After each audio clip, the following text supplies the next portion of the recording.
Este es el ser vivo más abundante del planeta Tierra. Una bacteria, un microorganismo unicelular capaz de poblar cualquier tipo de hábitat.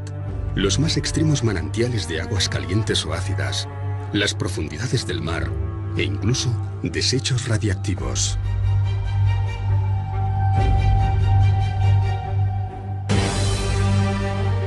Un gramo de tierra puede llegar a albergar 40 millones de células bacterianas. Algunas incluso pueden sobrevivir largos periodos de tiempo en el espacio exterior.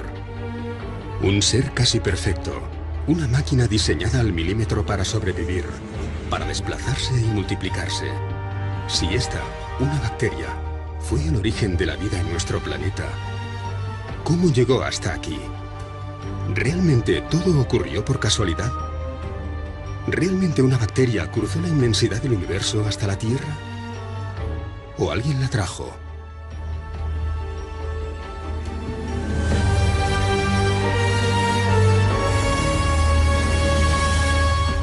Para un ingeniero como yo, esa es una gran pregunta que ha sido totalmente ignorada. ¿Cómo y por qué? Es una de esas cosas que creo que necesitan un nuevo enfoque. Necesita geólogos, arquitectos, ingenieros y con una mente abierta. Para analizar este asunto de forma seria, hemos de seguir los cánones de nuestra ciencia, de la ciencia que conocemos, entendiendo que nuestra ciencia es limitada, es decir, que no explica todos los fenómenos que ocurren. Tanto las epopeyas asiáticas como los mitos sumerios, como la civilización maya, los egipcios, todas las civilizaciones del mundo parecen estar aludiendo a un momento primordial, a un momento que definimos como la creación, a seres que vinieron del cielo, a dioses que les instruyeron. ¿Por qué no pensar que esos dioses pudieron mantener eventuales contactos con esas civilizaciones, relacionarse, vivir durante un tiempo en este planeta, influenciarlos y después volver a su lugar de origen?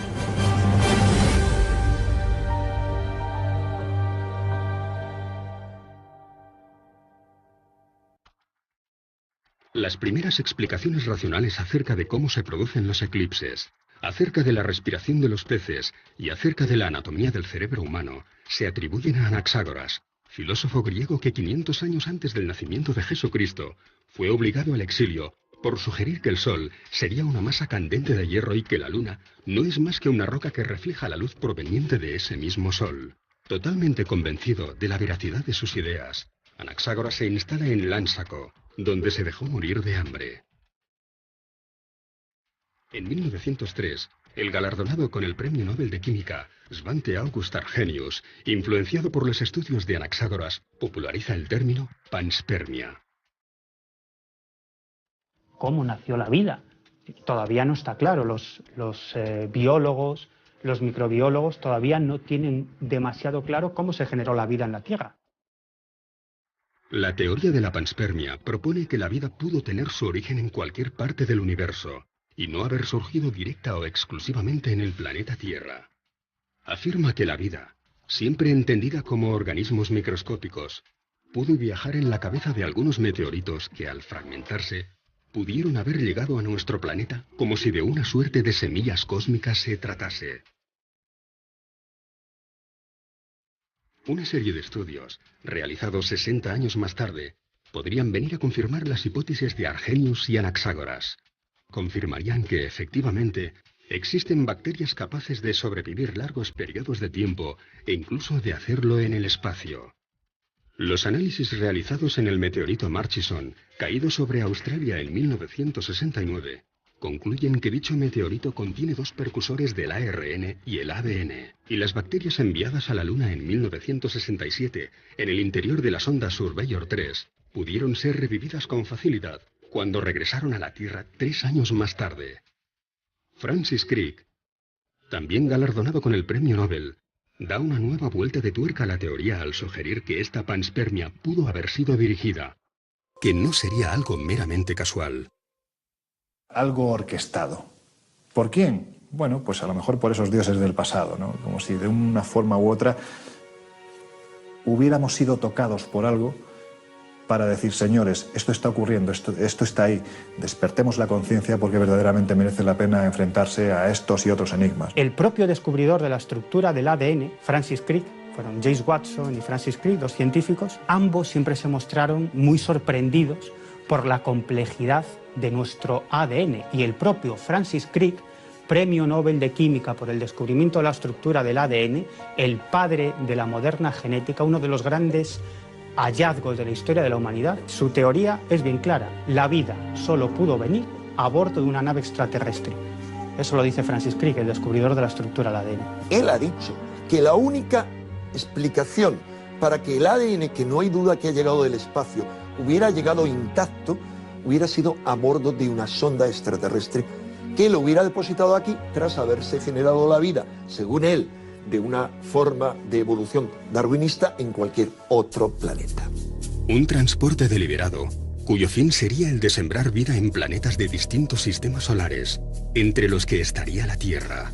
Por supuesto, este plan solo podría provenir de una inteligencia muy superior y, sin lugar a dudas, extraterrestre.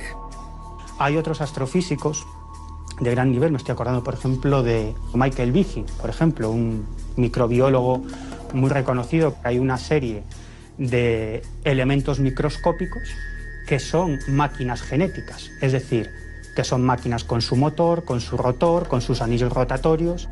Desde el punto de vista de Michael Behe y otros muchos microbiólogos, son máquinas ensambladas por algún tipo de inteligencia. Desde su punto de vista no se han podido ensamblar por sí solas porque cada una de sus partes no tiene una función predeterminada, por lo tanto no han podido evolucionar según la teoría de la selección natural.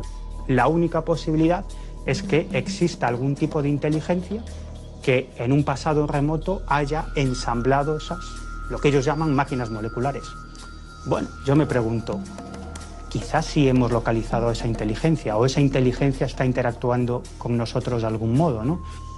Y si el fenómeno OVNI tiene mucho que ver con esa inteligencia que ha sido la responsable de crear la vida en la Tierra, es una pregunta. Una pregunta que muchos se hacen pero que muy pocos están dispuestos a responder.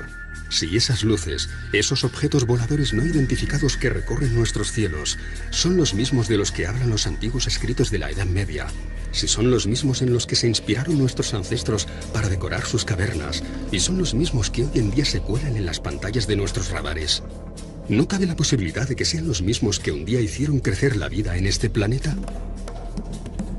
El fenómeno OVNI está interaccionando con el ser humano desde que el hombre es hombre, o incluso pudo llegar a participar activamente en su creación.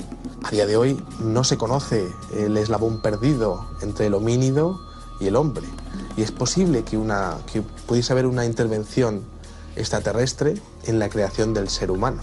¿Por qué no pensar que unos dioses instructores, que eso que hoy llamamos extraterrestres, fueron los responsables del salto del homínido al hombre?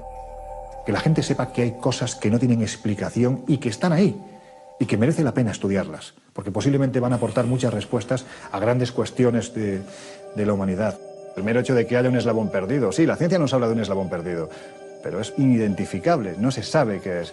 Es un salto cuantitativo, cualitativo, que se produce en un ser que no deja de ser lo más parecido a un simio, que de golpe y porrazo se convierte en un ser absolutamente inteligente. ¿Qué proceso se produce en ese instante o quién maneja los hilos para que eso se lleve a efecto?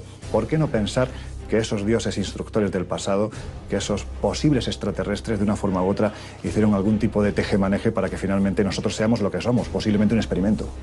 En momentos muy concretos de la humanidad ha habido esas inteligencias no humanas que sí han intervenido de forma activa en ese devenir. De hecho, hay un contactado, Alex Collier, una persona a la que no le gusta mucho exponerse, que ha concedido algunas entrevistas, pero no le gusta ser visto y ha estado algunos años desaparecido.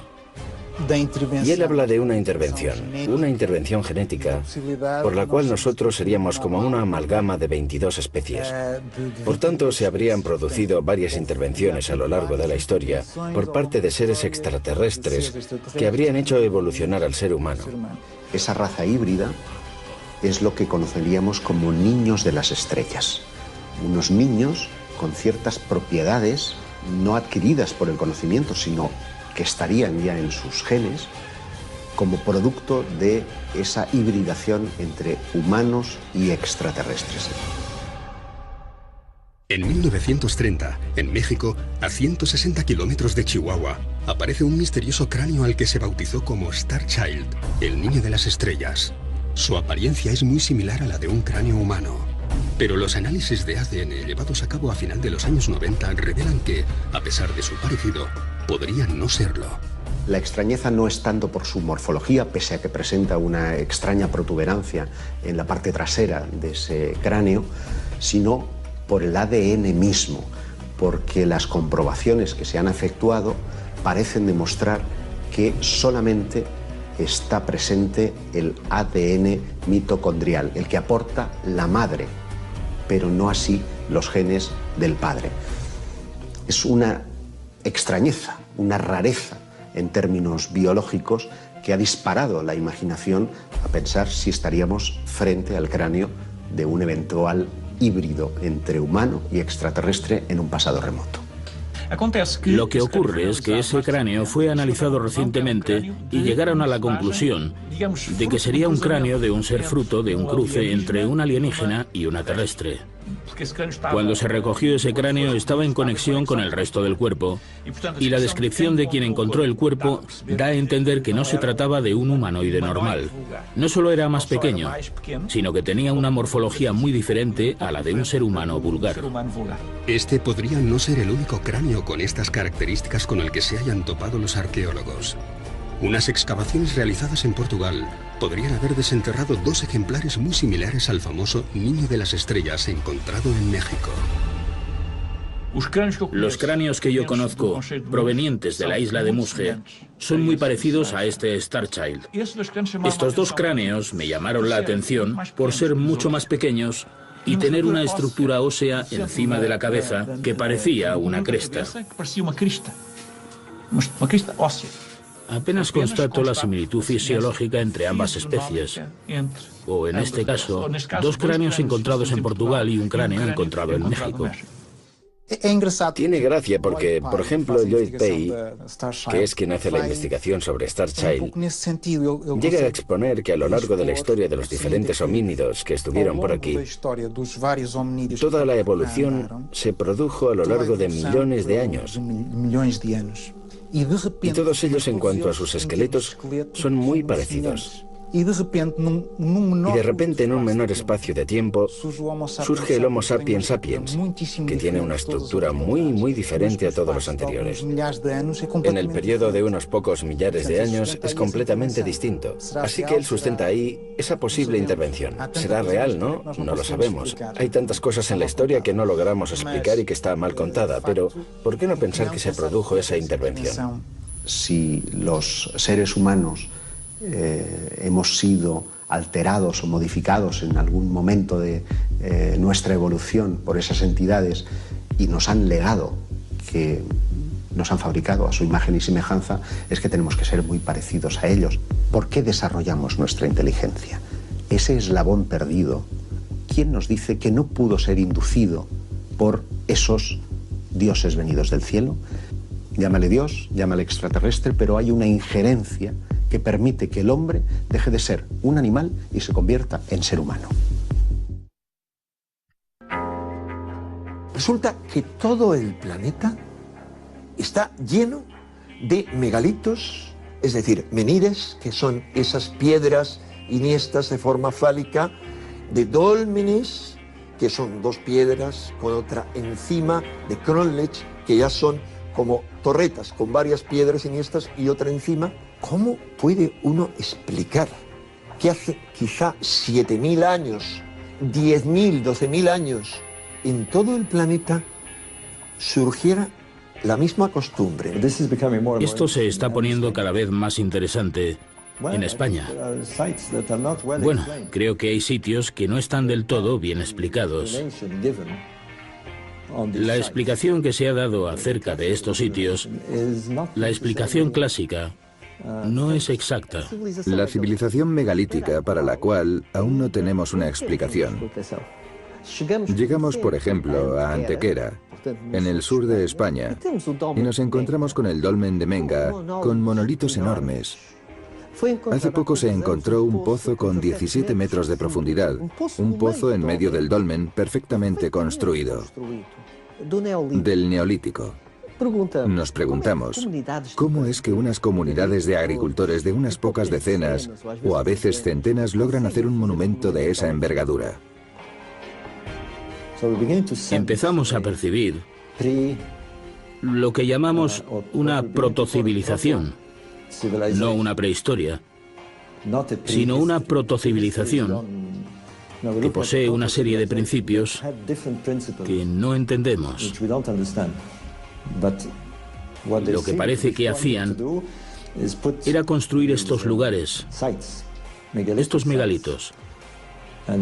Y quizás, hay muchos quizás, hay quien ve una especie de gran sistema como de GPS alrededor del cual se movían, como si fuesen grandes estaciones. Es muy posible. Esto no podía ser casual, pero lo interesante es cuando los astrónomos entran en juego y te dicen que además muchos de estos monumentos tenían una orientación astronómica precisa. No hay explicación posible, salvo que pensemos en que hubo en una antigüedad más remota una civilización planetaria, es decir, salvo que pensemos que ese conocimiento les ha venido de algún sitio. Sorprendentemente encontramos denominadores comunes, megalitos, grandes piedras que son desplazadas, algunas cortadas, otras naturales, alineamientos astronómicos muy intrigantes y la posibilidad de un sistema de creencias común, el cielo, etc. Y particularmente la tecnología. Sé que la gente mira de forma sencilla estos sitios, pero mover piedras pesadas es algo muy difícil. Muchas veces, en la cultura megalítica, cuanto mayores son los monolitos, cuanto más compleja fue la técnica utilizada, más antiguo es. Algunos de estos bloques tienen más de 100 toneladas, puede que más, es increíble. Hablamos de piedras naturales que han sido desplazadas. No tengo ni idea de cómo las movieron. No hay medios, con una tecnología básica, de erigir un menhir de 20 metros y de 70 u 80 toneladas. Y cuando empiezas a hablar de piedras que superan las 10 toneladas, las 15 toneladas y que a veces llegan a 50 o 100, es que hay algo que no estamos entendiendo bien. La cuestión es, ¿por qué hicieron esto? ¿Por qué ese enorme trabajo? ¿Por qué lo hicieron? De aquello que va siendo descubierto, incluso de la civilización megalítica, que hace tan solo unas décadas limitábamos a la fachada atlántica, península ibérica, Francia, Irlanda. Vemos ahora que surgen inscripciones, motivos pictóricos similares en partes del mundo tan distantes como Kirguistán o Vietnam. ¿Cómo es posible? Un ejemplo básico de ello, por ejemplo, me parece, se puede establecer en Göbekli Tepe, en Turquía. Hay un yacimiento datado alrededor del 12.500 a.C., que tiene las mismas estructuras que las taulas menorquinas. Además, esas estructuras de Göbekli Tepe revelan un grado de civilización extraordinarios, con finos grabados, con un cochecito, por ejemplo. Formaría parte de los objetos fuera del tiempo o fuera de su contexto, que se anticipa a la rueda. Lo que encontramos representado en la prehistoria posiblemente trataba de atraer hacia sí aquellos seres que les instruyeron además en algunos de sus conocimientos. El hecho de que 7.000 años después de que fueran erigidos esos menhires y lo podamos admirar hoy, lo único que refleja es la necesidad del hombre antiguo de que su obra perdurara en el tiempo.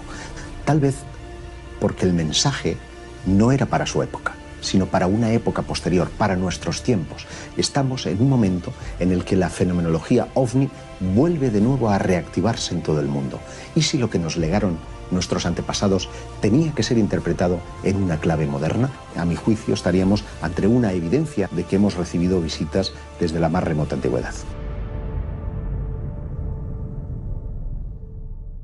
No se comprende sino por qué esa obsesión excesiva de los antiguos por las estrellas. Ahora hace falta abrir las mentes.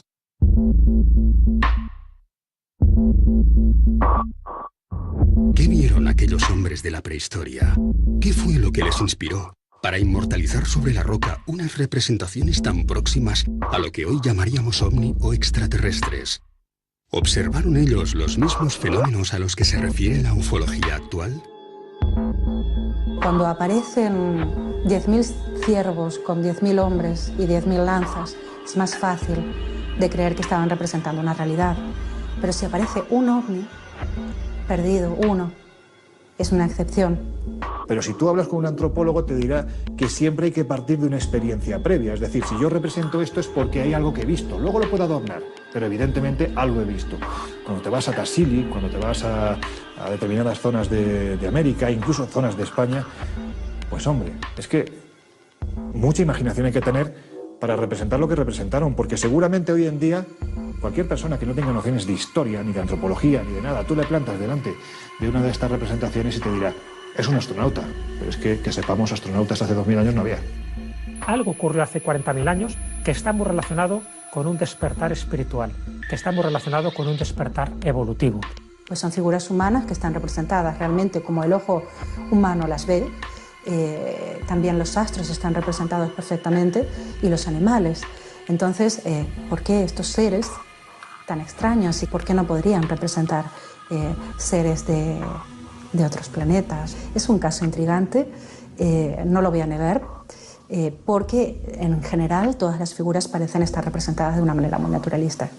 Pues claro, cuando te plantas delante de este tipo de figuras, lo primero que piensas es, bueno, ¿y qué demonios fue lo que vio ese hombre del pasado? Seres, figuras antropomorfas, donde le salen rayos de la cabeza, o donde tienen una fisonomía bastante extraña, o parece que tienen gafas o una escafandra. Los círculos, los semicírculos, las manos en positivo o en negativo, que aparecen tanto por todas partes del mundo. Estamos hablando de seres de un gran tamaño, de polifemos, de un solo ojo, que están llevando a los miembros de los clanes tribales, especialmente a mujeres en avanzado estado de gestación, al interior de lo que parecen ser unas burbujas. Muchas de estas representaciones son muy parecidas a lo que hoy en día formaría parte de la tipología de esos modernos extraterrestres.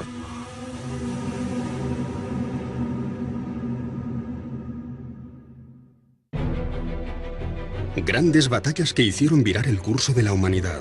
Descubrimientos que cambiaron por completo nuestra visión del universo. Restos arqueológicos capaces de hacer llegar hasta nuestros días secretos de la antigüedad. Luces, apariciones, ovnis y contactos que parecen elegir los momentos más relevantes de la historia para darse a conocer, para inmiscuirse en los asuntos del hombre. ¿Cómo explicar un fenómeno que parece habernos acompañado desde el comienzo de los tiempos? Un fenómeno capaz de actuar durante la era neolítica, en la Edad Media, durante la Revolución Industrial, en plena Guerra Fría. Para muchos investigadores todo esto no es casual. Nos observan, nos tutelan y nos guían desde el principio.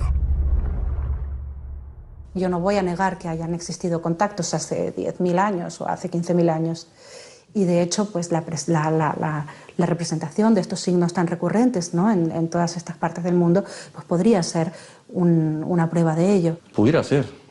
Yo no lo descarto. Yo soy partidario, yo sí que sostengo que en algún momento de la antigüedad fuimos visitados. Encontramos, para mí, evidencias de que la Tierra ha recibido diferentes tipos de visitas en diferentes momentos del pasado. En Santa María de Olesa, en Cataluña, encontramos uno de los informes más antiguos que pueden relacionarse con el avistamiento de un objeto volador no identificado. Leer y escribir, en la Edad Media, era un conocimiento que solo podía alcanzarse tras los muros de los conventos de una península ibérica inmersa en plena reconquista. Era la Iglesia quien redactaba testamentos, quien redactaba capítulos matrimoniales, quien redactaba compraventas. Uno de esos textos, un acta notarial de 1642, parece recoger lo que muchos considerarían como un avistamiento ovni de la Edad Media. Les leo el documento. Si quieren, les leo una parte. 3 de julio, entre las 9 y las 10 de la noche. De Montserrat surge una luz, una señal luminosa. Esa señal se transforma en algo parecido a un globo. Y ese globo acaba dividiéndose en 3 lunas. Y dice que esto dura un cuarto de hora. Después dice que surge otra señal luminosa, otra. Así que ya tenemos 2 fenómenos, que asciende por la montaña. Era de noche, pero era tal el resplandor que parecía de día. Vi que se iluminaba toda aquella ladera de la montaña, seguido de un gran resplandor, cuadrado, blanco, y dijo que, en su conciencia, aquello no podía ser sino cosa sobrenatural y prodigiosa. Juraba, la primera testigo, Eulalia Salas, que aquella segunda señal provenía de la zona de la Santa Cova. Esto dicho por aquel capellán y por más gente a la que él enumera con nombres y apellidos, y que estuvieron durante más de 1 hora mirando al cielo y viendo una cosa que no podían explicar. Es un documento notarial, hecho por una persona de prestigio. Muy preciso. No le pudo hacer una foto porque no existían, pero si hubiera podido, se la habría hecho. Este documento no es único. No se trata de una excepción de la historia. De entre los más de 700 casos recogidos por los servicios de inteligencia norteamericanos, en el conocido como Libro Azul, encontramos un incidente que tiene lugar en territorio portugués y que aún hoy continúa sin explicación.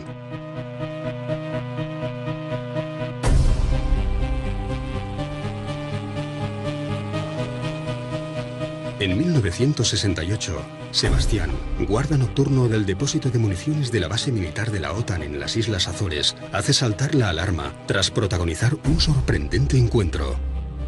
El guarda, que en esos momentos estaría escuchando un partido de fútbol en la radio. Y de repente, la radio comenzó a tener interferencias y él no entendía muy bien la retransmisión hasta que la radio se apagó.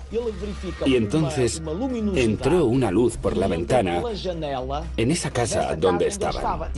Lo deja todo y sale fuera para ver qué ocurre. Ve un objeto del que cae una luz intensa. Se va dentro a buscar una linterna. Apunta con la linterna y se encuentra con un objeto esférico, con una cúpula superior, que estaba suspendida sobre el hangar de las municiones. Observando el fenómeno de forma más detallada, verificó algo como un bulto dentro de ese objeto. Y curiosamente, ese bulto, o lo que fuera, le saludó. Le hizo un gesto que él interpretó como si le dijera adiós o algo parecido. En ese momento incide sobre él un potente rayo. Cae y pierde el conocimiento. Cuando llegan los guardas de la base, el objeto ya había desaparecido, pero él estaba en el suelo, sin conocimiento, y fue trasladado al hospital. Hay registros médicos de todo lo que se hizo en aquellos momentos. Y él no recupera el conocimiento hasta 3 horas después. Estaba muy confuso. No puede hablar, no logra ordenar las ideas. No sabe dónde se encuentra, todo es confuso. Como aquella base era americana, él fue llevado a los Estados Unidos para hacerse algunos exámenes más. Nosotros ya le perdimos la pista. No recuerdo por qué. No nos llegó el feedback con los resultados de esos exámenes. Sabemos que fue a los Estados Unidos, no sé qué tipo de exámenes se le hicieron, pero allí ocurrió algo realmente extraño que le dejó tocado. Cuando viajamos, nos montamos en nuestra particular máquina del tiempo, viajamos al pasado, a diferentes pasados, ¿no? Y te encuentras con grandes civilizaciones. Lo que te llama la atención es la representación que ellos hacen de sus dioses. Primero, porque es sospechosamente humana, sospechosamente parecida a nosotros. A mí me llama mucho la atención el que se mencione la llegada de unos dioses provenientes de Mulmul, que aparece en un tratado que se llama el Tratado del Mulapín, sumerio, babilónico y donde nos mencionan estos dioses que vinieron de Mulmul, de las Pléyades. Obviamente no podemos encontrar en ninguna tablilla sumeria el término alienígena, porque ese concepto no existía. Pero seguramente se estaban refiriendo a lo que hoy conocemos como extraterrestres cuando aluden a esos dioses venidos del firmamento. Para ellos esos dioses eran reales, y cuando hablamos, por ejemplo, de la Torre de Babel, se supone que el dios Marduk era el que vivía en el ático de la Torre de Babel. Así que su dios Marduk era real, era un dios con el que se interrelacionaban, con el que hablaban. ¿Por qué decían esto? No sé si es en sentido alegórico o realmente ellos conocieron seres que venían de otros planetas o de otras realidades que les traspasaron información. Esos dioses de Mulmul fueron los que proporcionaron a los primeros sumerios los cereales. Y hoy en día, sobre todo los antropólogos, se preguntan de dónde aparecieron. Quiero decir, que cómo es que una naturaleza totalmente salvaje se convirtió de repente de la noche a la mañana en doméstica, ¿no? ¿Por qué no hemos encontrado ninguna evidencia que permita explicar algunos de los grandes enigmas sobre los que se sustenta el fundamento mismo de la civilización, la domesticación de animales? No hay una explicación. ¿Cuándo? ¿Cómo comenzó eso? ¿Cómo comenzó la agricultura? Nadie ha encontrado una evidencia. Se encuentra la agricultura de repente en todas las partes del globo, pero si examinamos las leyendas, se dice que son traídos por dioses. Las leyendas forman parte de hechos reales o surgen a partir de hechos reales. Hablamos de gente de carne y hueso y que también moría, porque esos dioses mueren y así aparecen mencionados muchas veces en los textos antiguos. Esos dioses que aparecen en los mitos tenían una consistencia más física, se presentaban aquí y dejaban esa prueba. Por lo menos les enseñaban a hacer esas estructuras que en ocasiones no somos capaces ni tan siquiera nosotros de hacer. Yo parto de la idea de que esos dioses del pasado, que supuestamente para todas las culturas venían de las estrellas, pues ¿por qué no pensar que venían de esas estrellas a transmitirnos ese legado o por lo menos a controlarnos? Hay quien está esperando, ¿no?, el regreso de estos dioses. En 1492, tras 7 siglos de conflicto, los reyes católicos toman Granada, el último enclave musulmán. La reconquista cristiana de todo el territorio peninsular ha sido completada.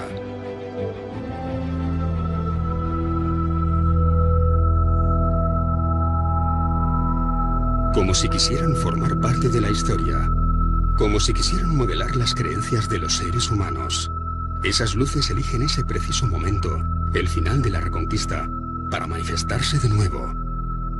Más de 80 personas se congregaban en la iglesia del Carmen, en Cataluña. Una esfera luminosa entró por uno de los ventanales, sin romper sus cristales, cruzó todo el recinto sobre los atónitos feligreses y fue a detenerse ante la capilla de la Santísima Trinidad. Aquel haz de luz se dividió en 3 y desapareció por otro de los ventanales, tras hacer que las campanas repicasen solas. ¿Qué eran aquellas 3 luces? El tema se parece al de los Foo Fighters de la Segunda Guerra Mundial. 3 luces que acompañaban a los aviones ingleses, y los ingleses pensaban que se trataba de un arma nazi. Y los nazis pensaban que se trataba de un arma inglesa, y finalmente los servicios de espionaje se van a dar cuenta de que ninguno sabía qué era. Resultó ser eso, ¿no? 3 luces. Un día, de la noche a la mañana, el ser humano descubrió cómo hacer fuego. Otro día dejó de recolectar frutos, porque ya sabía cómo domesticar animales y ya conocía la agricultura. Como por arte de magia inventa la escritura y aprende a mover toneladas de piedra con las que contentar a sus dioses. Si surgió de la mente de ellos o fue un conocimiento que aprendieron de otros seres que no fueran de este planeta, yo no lo sé. El concepto extraterrestre es un concepto moderno. Por eso, cuando estamos revisando la historia, esos antiguos arquitectos de la antigüedad podrían estar refiriéndose a los dioses venidos del cielo. La teoría de los antiguos astronautas, también conocida como hipótesis del paleocontacto, sostiene que seres extraterrestres habrían visitado la Tierra desde la más remota antigüedad. que ellos habrían sido los responsables del origen y desarrollo de las distintas culturas humanas, y nos habrían aportado tecnología y conocimientos suficientes como para permitir que nos convirtiésemos en la especie dominadora del planeta. Alguien muy parecido a los actuales astronautas podría haber mantenido contacto con nuestros antepasados de la prehistoria y podría habernos acompañado, habernos tutelado y habernos instruido a lo largo de toda nuestra historia. Precisamente esa teoría lo que nos proporciona es una explicación a cómo nosotros desarrollamos de una forma no gradual, sino exponencial, la tecnología en nuestro mundo. La arquitectura, el arte, la lengua, la forma en la que nos comunicamos, en la que ese conocimiento aparece en todo el mundo, es prácticamente como si nos hubieran hecho así, como una chispa, vamos a llamarle divina, que nos proporciona esa inteligencia y ese nivel de desarrollo.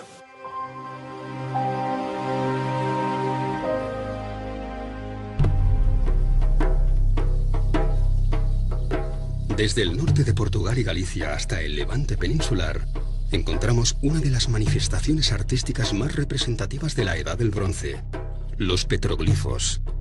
Representaciones talladas en piedra en las que en muchas ocasiones, junto a motivos animales y humanos, aparecen una serie de dibujos a los que la arqueología no logra dar una explicación.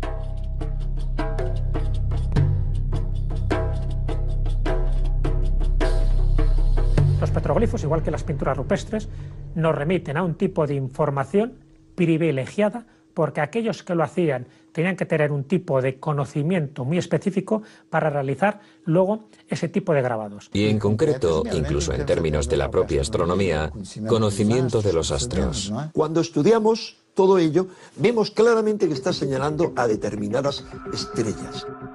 No simplemente astronomía, encontramos una compleja astronomía. ¿Por qué no pensar que en ese periodo en el que ellos estuvieron coexistiendo con el hombre, nos legaron cosas elementales para ellos, pero que para nosotros supusieron un enorme avance? Los petroglifos nos muestran alineaciones planetarias, nos muestran constelaciones lejanas, nos muestran incluso formas que podemos relacionar con galaxias.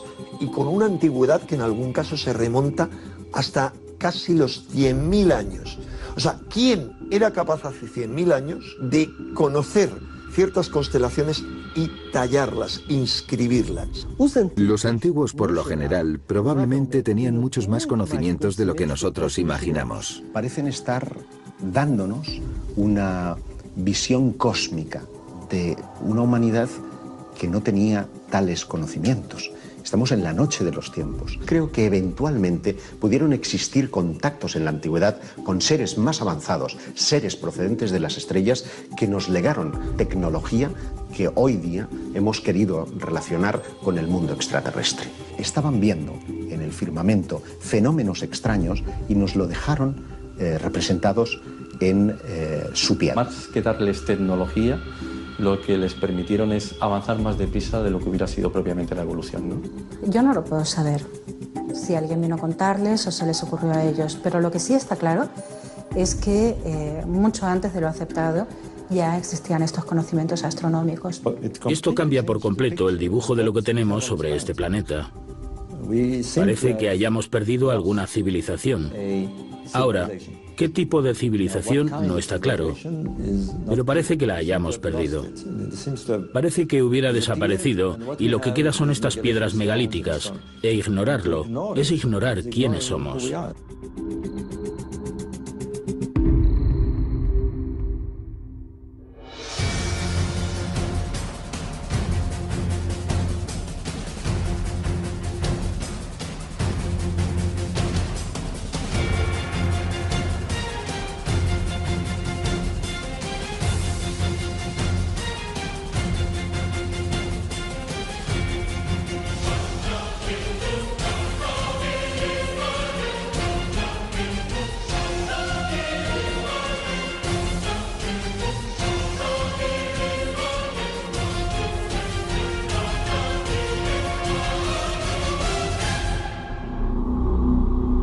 Genética, uno de los grandes hallazgos de la historia de la humanidad. Su teoría es bien clara: la vida solo pudo venir a bordo de una nave extraterrestre.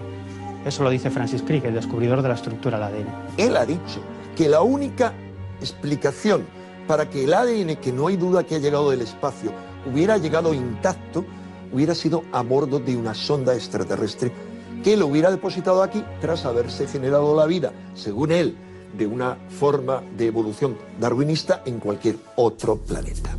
Un transporte deliberado, cuyo fin sería el de sembrar vida en planetas de distintos sistemas solares, entre los que estaría la Tierra. Por supuesto, este plan solo podría provenir de una inteligencia muy superior y, sin lugar a dudas, extraterrestre. Hay otros astrofísicos de gran nivel, me estoy acordando, por ejemplo, de Michael Behe, por ejemplo, un microbiólogo muy reconocido. Hay una serie de elementos microscópicos que son máquinas genéticas, es decir, que son máquinas con su motor, con su rotor, con sus anillos rotatorios.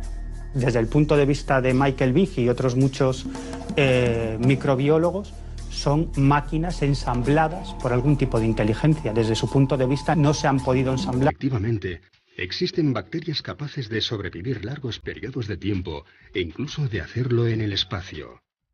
Los análisis realizados en el meteorito Murchison, caído sobre Australia en 1969, concluyen que dicho meteorito contiene dos precursores del ARN y el ADN, y las bacterias enviadas a la Luna en 1967 en el interior de la sonda Surveyor 3 pudieron ser revividas con facilidad cuando regresaron a la Tierra 3 años más tarde. Francis Crick, también galardonado con el Premio Nobel, da una nueva vuelta de tuerca a la teoría al sugerir que esta panspermia pudo haber sido dirigida, que no sería algo meramente casual. Algo orquestado. ¿Por quién? Bueno, pues a lo mejor por esos dioses del pasado, ¿no? Como si de una forma u otra hubiéramos sido tocados por algo para decir, señores, esto está ocurriendo, esto está ahí, despertemos la conciencia porque verdaderamente merece la pena enfrentarse a estos y otros enigmas. El propio descubridor de la estructura del ADN, Francis Crick, fueron James Watson y Francis Crick, dos científicos, ambos siempre se mostraron muy sorprendidos por la complejidad de nuestro ADN, y el propio Francis Crick, Premio Nobel de Química por el descubrimiento de la estructura del ADN, el padre de la moderna... Años antes del nacimiento de Jesucristo, fue obligado al exilio por sugerir que el Sol sería una masa candente de hierro y que la Luna no es más que una roca que refleja la luz proveniente de ese mismo Sol. Totalmente convencido de la veracidad de sus ideas, Anaxágoras se instala en Lánsaco, donde se dejó morir de hambre. En 1903, el galardonado con el Premio Nobel de Química, Svante August Arrhenius, influenciado por los estudios de Anaxágoras, populariza el término panspermia. ¿Cómo nació la vida? Todavía no está claro. Los biólogos, los microbiólogos todavía no tienen demasiado claro cómo se generó la vida en la Tierra. La teoría de la panspermia propone que la vida pudo tener su origen en cualquier parte del universo y no haber surgido directa o exclusivamente en el planeta Tierra. Afirma que la vida, siempre entendida como organismos microscópicos, pudo viajar en la cabeza de algunos meteoritos que, al fragmentarse, pudieron haber llegado a nuestro planeta como si de una suerte de semillas cósmicas se tratase. Una serie de estudios, realizados 60 años más tarde, podrían venir a confirmar las hipótesis de Arrhenius y Anaxágoras. Confirmarían que... Ignorada. ¿Cómo y por qué? Es una de esas cosas que creo que necesitan un nuevo enfoque. Necesita geólogos, arquitectos, ingenieros y con una mente abierta.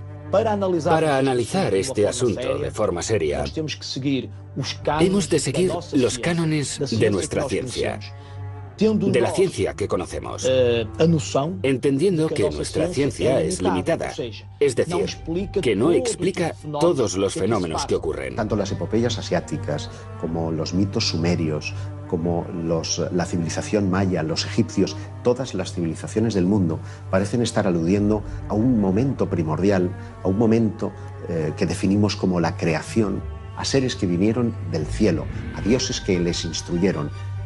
¿Por qué no pensar que esos dioses pudieron mantener eventuales contactos con esas civilizaciones, relacionarse, vivir durante un tiempo en este planeta, influenciarlos y después volver a su lugar de origen?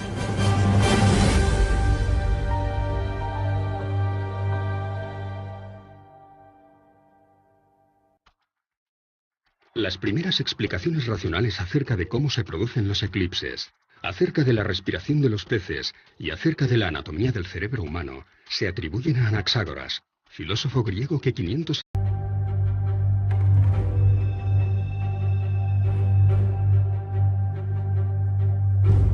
Este es el ser vivo más abundante del planeta Tierra, una bacteria, un microorganismo unicelular capaz de poblar cualquier tipo de hábitat, los más extremos manantiales de aguas calientes o ácidas, las profundidades del mar e incluso desechos radiactivos.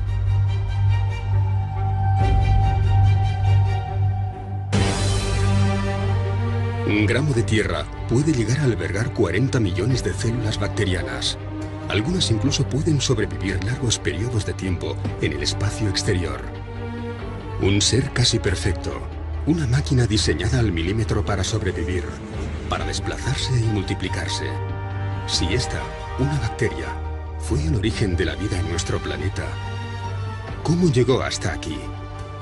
¿Realmente todo ocurrió por casualidad? ¿Realmente una bacteria cruzó la inmensidad del universo hasta la Tierra? ¿O alguien la trajo?